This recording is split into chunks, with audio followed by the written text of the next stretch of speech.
고장난 중국의 우주정거장 텐공 1호가 조금 전 지구로 추락했습니다. 다행히 큰 피해는 없는 것으로 보고되고 있습니다. 네, 국제부 연결해서 자세한 내용 알아보겠습니다. 황아람 기자, 텐공 1호 어디에 떨어졌습니까? 네, 조금 전 오전 9시 16분쯤 칠레 앞바다에 중국의 우주정거장 텐공 1호에 잔해물이 떨어졌습니다. 해역이라 큰 피해는 없고 아직 잔해물은 확인되지 않은 것으로 전해졌습니다. 텐공 1호는 중국 최초의 실험용 우주정거장으로 길이는 10.5m, 무게는 8,500kg입니다. 지난 2011년 9월 발사된 이후 인공위성 및 유인 우주선과의 도킹, 우주인 체류 실험 등을 수행해 왔습니다. 하지만 2016년 3월 공식 임무를 끝으로 본 궤도를 벗어났고 통신이 두절되면서 통제력을 잃었는데요. 당초 우리나라도 텐공 1호의 추락 예상 지점에 포함됐었지만 최종 추락 지점에는 포함되지 않았습니다. 우리 과학기술정보통신부는 추락 소식에 우주 위험 경보를 해제했습니다. 저도 몰랐는데 이 인공우주물체가 매일 하루에 1개꼴로 지구로 추락한다고 하는데 이번 건은 피해가 없다고 하지만 만약에 인공우주물체에 누가 맞거나 피해가 나면 책임은 누가 지게 되나요? 네, 1971년 우주책임협약에 따라 우주물체를 소유한 국가가 책임을 지게 됩니다. 이번 텐공 1호의 경우 당연히 중국이 책임을 지게 되는 겁니다. 추락하는 우주 비행 물체는 상공 120km에 도달을 하면 대기 마찰열이 높아지면서 본체에 불이 붙고 상공 80km에선 폭발해 공중 분해됩니다. 이 때문에 현재까지 인공우주 물체의 추락으로 인한 인명피해 사례는 아직까지 전 세계적으로 알려진 바가 없는데요. 하지만 현재까지 지름 10cm 이상의 인공우주 물체 4만여 개 중 절반 이상이 지구로 떨어졌습니다. 지난 60년 동안 매년 405개, 매일 1.1개씩 지구로 떨어진 셈입니다. 유엔 총회에서도 매년 우주 쓰레기 문제가 중요한 의제로 다뤄지고 있는 이유입니다. 지금까지 국제부에서 전해드렸습니다.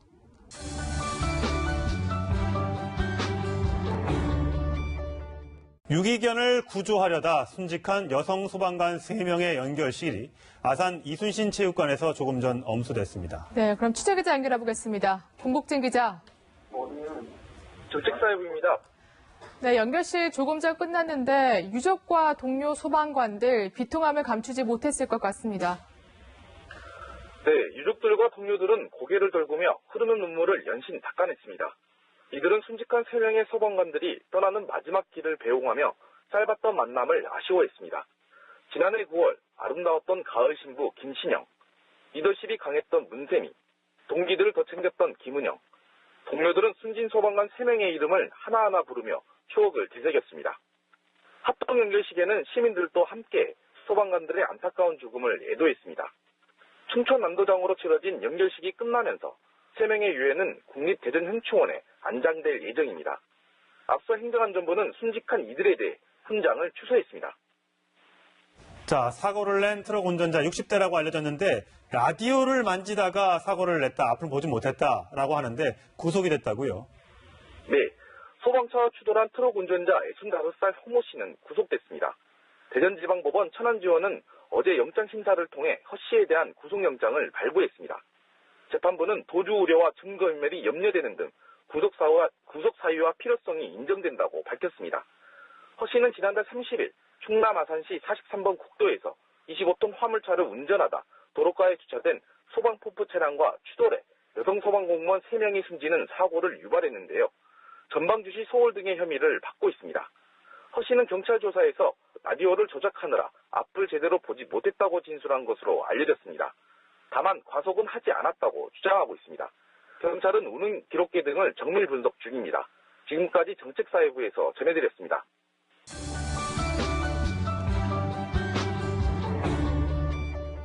김정은의 파격 행보가 이어지고 있습니다. 어제 평양에서 열린 우리 예술단 공연에 이설주와 함께 깜짝 등장했습니다. 네, 그럼 통일부 취재기자 연결해서 자세한 내용 들어보겠습니다.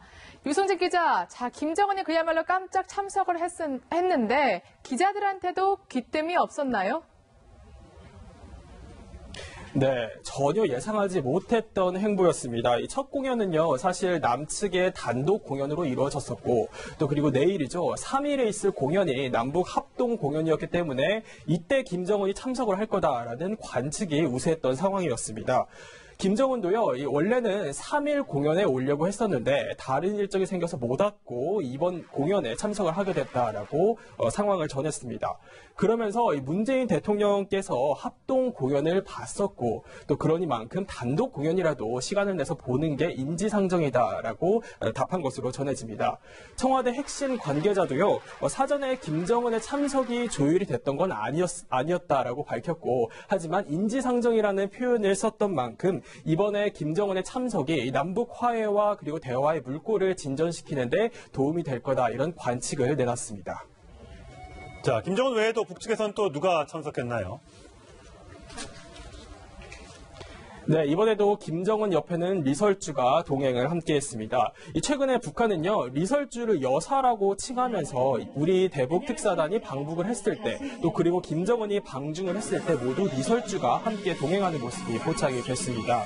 이번에도 주석단 오른쪽, 김정은 오른쪽 자리에 리설주가 앉는 모습이 포착이 됐습니다. 또 지난 1월에 방남을 했었던 김여정 그리고 김영남도 이번에 공연을 함께 관람한 것으로 전해집니다. 김정은과 함께 앉은 도종환 문체부 장관에 따르면요, 이 문체부 장관은 김정은이 공연 도중에 노래와 가사에 대해서 많은 걸 물었고 관심을 보였다, 이런 분위기를 전해왔습니다. 네, 또 김정은이 우리 가수들이나 정부 관계자들한테 굉장히 적극적으로 말을 한 것으로 알고 있는데 뭐라고 했나요?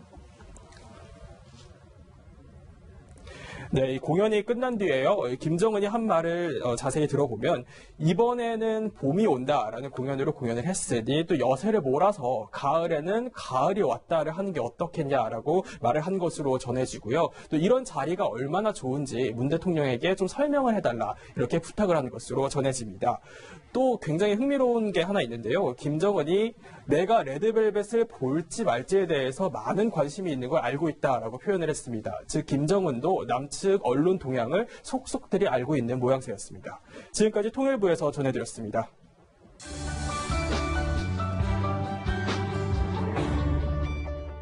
다음 소식입니다. 6.13 지방선거가 72일 앞으로 다가오면서 여야 대진표가 속속 짜여지고 있습니다. 네, 그럼 취재기자 연결해서 자세한 내용 들어보겠습니다. 김도현 기자. 네, 국회에 나와 있습니다. 네, 더불어민주당은 벌써 광역단체장 후보 면접을 시작했다고요? 네, 더불어민주당 공천관리위원회는 오늘 오전 10시부터 후보 면접을 시작했습니다. 17개 시도 광역단체장 후보에 도전하는 48명이 면접에 참가합니다. 서울시장 후보에 출사표를 던진 박원순 서울시장과 박영선 의원, 우상호 의원도 오전 10시부터 10분씩 면접을 받습니다. 바른미래당에서는 안철수 인재영입위원장이 모레 서울시장에 출마를 선언합니다. 또 자유한국당에서는 김문수 전 경기지사 카드가 유력하게 검토되면서 서울시장 대진표가 윤곽을 드러내고 있습니다. 네, 서울시장 3파전 가능성이 높고, 자, 다른 지역도 볼까요? 민주당 김경수 의원이 오늘 출마 선언을 한다고요? 네, 친문 핵심으로 꼽히는 김경수 의원은 오늘 오후 3시에 경남지사 출마에 대한 입장을 밝힐 예정입니다.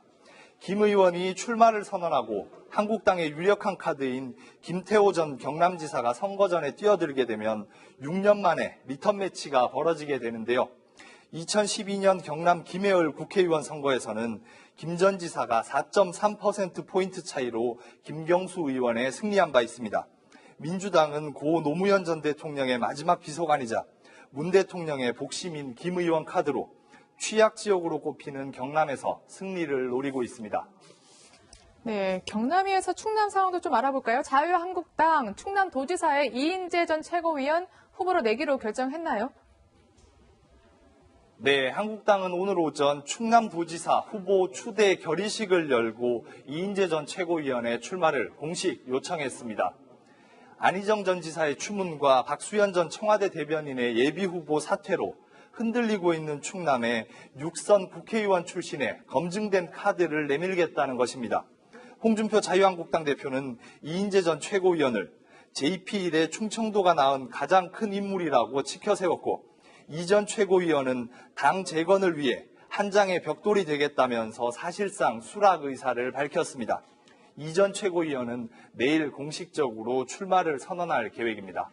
지금까지 국회에서 전해드렸습니다.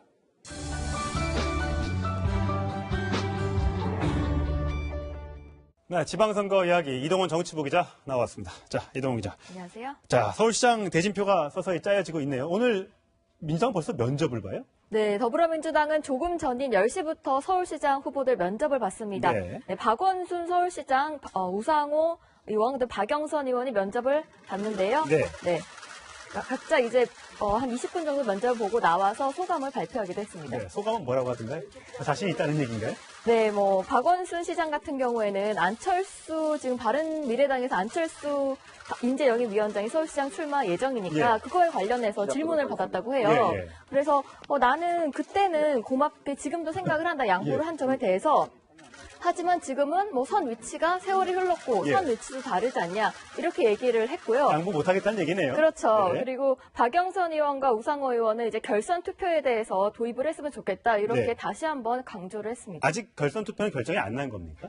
아직까지 결정이 나진 않았는데요. 사실상 민주당 지도부 같은 경우에는 결선 투표를 진행하게 되면은 당내 내분이 격화되기 때문에 부담스러워하고 있거든요. 예. 아무래도 도입되지 않을 가능성이 큰 것으로 보입니다. 도입되지 않을 가능성? 네, 그러니까 기존대로 한다? 그렇죠. 결선 투표를 하지 않는 거죠. 그렇군요. 네. 예. 자, 이게 이번에 어쨌든 김문수 지금 전 지사 같은 경우는 한국당 후보로 나올 가능성이 있고, 안철수 인재영입위원장은 모레 출마 선언을 하기로 했기 때문에 이렇게 되면 결국 이제 민주당과 이 두 야당, 3파전이 이제 될 것 같습니다. 자, 과거에도 이 3파전이 있었던 적이 있죠. 아주 옛날인데 23년 전입니다. 당시에는 민주자유당이 여당이었는데 네. 그 당시에는 어떻게 보면 3파전 중에 가장 낮은 득표율을 기록했어요. 네, 그렇습니다. 당시에 이제 무소속으로 나왔던 박찬종 후보가 초반에는 독주 체제로 오히려 선두를 달렸었거든요. 그런 야당이죠. 그런데 이제 DJP 연대가 조순 후보를 지지하면서 민주당 조순 후보가 42%로 당선이 됐고, 예. 그다음에 이제 무소속 박찬종 후보는 2위, 그리고 여당인 정원식 후보가 3위로 그러네요. 네, 꼴찌를 했습니다. 예. 이렇게 되면 사실 그러니까 아무래도 아마 이런 생각이 들 것 같아요. 분열되면 필패한다. 그렇기 때문에 이번에 이제 3파전으로 구도가 되고 있습니다만 끝까지 다 완주할 가능성이 현재로서는 높지만 혹시라도 야권 연대를 통해서 1대1 구도를 만드는 그런 방안도 논의될 수 있다는 얘기가 있는 거잖아요. 지금 그런 얘기가 김성태 자유한국당 원내대표도 그렇고 유승민 바른미래당 대표도 그렇고 흘리긴 했는데 네. 사실 바른미래당 당 내에서 굉장한 저항을 받았거든요. 예. 그런 식으로 특히 호남 지역구 의원 같은 경우에는 유승민 대표의 발언으로 지역구에서 지금 항의 전화가 빗발치고 있다. 예. 그리고 안철수 위원장 같은 경우에도 한국당은 싸워서 경쟁해서 이겨야 될 대상이지 네. 연대는 없다 이렇게 선을 확실히 그었습니다. 연대는 없다. 네. 선거는 아직까지 70일 남았기 때문에 어떻게 될지는 제가 예단할 수는 없습니다. 그렇죠. 자, 박원순 시장이 통큰 이제 양보를 받아서 당선이 됐었는데 지난번 2014년 얘기도 해볼까요? 그 당시에는 1대1 구도였죠. 네, 그렇습니다. 2014년 같은 경우에는 박원순 당시 이제 현역 서울시장이었죠. 새정치민주연합 후보로 나왔었고, 그다음에 정몽준 후보가 새누리당 후보로 나왔었는데요. 당시에는 박원순 시장이 아주 13%포인트 차 큰 격차로 그러네요. 네, 이겼었습니다. 예, 그 전에는 2011년도 양보를 받아서 나왔을 때도 네. 1대1 구도였죠. 네, 그 당시에 이제 안철수 당시가 박원순 시장에게 당시 이제 시장은 아니었지만 양보를 했었고, 예. 박원순과 범진보 진영 후보 경선을 박영선 당시 의원과 했습니다. 그랬었네요. 그런데 이제 박원순이 이겨서 범진보 진영 후보가 됐고, 당시에는 한 7%포인트 차 정도로 박원순 시장이 당선이 됐었습니다. 그렇군요. 박원순 시장 2011년 벌써 7년 됐네요. 7년 전의 모습부터 한번 보시겠습니다. 프로의 진심이 통했고 참 정치권에서는 볼 수 없는 그런 아름다운 합의를 저는 했다고 생각합니다. 정치적인 이런 관계를 넘어서 앞으로 이 아름다운 관계를 계속 해가는 그런 일들을 함께 하고 싶습니다. 물론 지금 여권에서는 이 세 명의 후보, 박원순, 그다음에 박영선, 그리고 우상호 이 세 명 중에 누가 될지는 모르겠습니다만 어쨌든 후보들이 좀 많은 편이고요. 야권에서는 그렇지 않지 않습니까? 네. 특히 이제 돌고 돌아 김문수냐 이제 이런 얘기가 나오고 있는데 한국당에서는 김문수 전 지사의 공천 가능성이 굉장히 높게 점쳐지고 있습니다. 그렇습니다. 김문수 지사가 오늘 SNS 글을 남겼다면서요? 네, 아주 의미심장한 글을 남겼습니다. 어제 부활절이었죠. 예. 부활절 관련된 글이긴 한데요. 뭐라고 남겼냐면 잠깐 보여주시면은 예. 죽음과 죽음과 부활은 극과 극이다. 네. 그리고 못 박혀 죽음도 죽음이 아니고 부활도 기쁨만이 아니다. 이렇게 예. 밝혔습니다. 예. 지금 자유한국당에서 김문수 전 지사에게 서울시장 후보가 되겠냐 이렇게 제안을 한 상태고요. 네. 지금 긍정적으로 진행이 되고 있는 것으로 알려지고 있습니다. 그러니까 본인도 부활하고 한국당도 부활시키겠다 뭐 그런 얘기로 지금 그거는 들리는 걸까요? 일종의 다짐을 한 것으로 볼 수 그럼 있습니다. 사실상 수락했다라고 해석할 수 있는 대목이겠네요. 그럼요. 그렇군요. 자, 안철수 위원장은 지금 어떻게 될지 정말 궁금합니다. 지금 혹시 모레 출마 선언을 한다고 하는데 네. 선언에 들어갈 메시지나 또는 어떤 장소나 이런 게 혹시 취재된 게 있습니까? 안철수 위원장 같은 경우에는 지금 서울 그러니까 외부에서 네. 출마 선언을 하기로 했거든요. 야외에서? 그래서 예. 서울시청 앞에 한 공터에서 지금 하는 것을 유력하게 검토하고 있습니다. 서울시 앞에 공터가 있던가요? 네, 서울시청 앞에 공터가 있는데 예. 이게 박원순 시장이 바로 시정을 돌보는 곳 바로 앞에서 하는 거죠. 아, 그러니까 박 시장과 적진의 앞마당에서 한번 출마 선언을 그렇죠. 해보겠다. 내가 이곳을 차지하겠다 이렇게 볼 수도 있을 것 예, 같습니다. 그렇군요. 자, 과연 이 3파전 누가 승자가 될지 정말 궁금해지는데요. 흥미진진한 게임 제가 계속해서 중계를 해드리도록 하겠습니다. 오늘 말씀 잘 들었습니다.